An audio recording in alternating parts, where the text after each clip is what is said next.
રાજ્ય સરકાર દ્વારા રજૂ કરવામાં આવેલ બજેટને મોરબીના સિરામિક ઉદ્યોગકારોએ આવકાર્યું હતું. મોરબી સિરામિક એસોસિએશનના પ્રમુખે જણાવ્યું હતું કે નૂતન બજેટમાં કરાયેલ જાહેરાત આવનાર સમયમાં રાજ્યના ઉદ્યોગ જગત માટે પ્રોત્સાહનરૂપ બની રહેશે તેમ તેમણે જણાવ્યું હતું.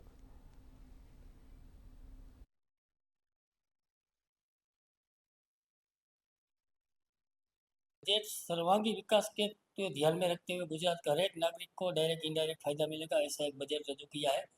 ये बजट में खास करके जो उद्योग है, उद्योग में एमएसएमई उद्योग जितने भी एमएसएमई को ज़्यादा इम्पोर्टेंस दिया गया है। एमएसएमई को उद्योगकारों को इसका फ़ायदा मिलेगा। और दूसरी बात जो है, गुजरात सरकार ने अभी एक्सपोर्ट के लिए जो प्रमोशन काउंसिल की स्थापना करने की जो एक बात की है, उससे गुजरात के एक्सपोर्टरों को फ़ायदा मिलेगा, उद्योगों को फ़ायदा मिलेगा। और इसके अलावा उसके गुजरात सरकार को जो विकसित गुजरात बनने जा रहा है, विकसित भारत बनने जा रहा है, उसके बहुत बड़ा इसमें फ़ायदा मिल सकता है।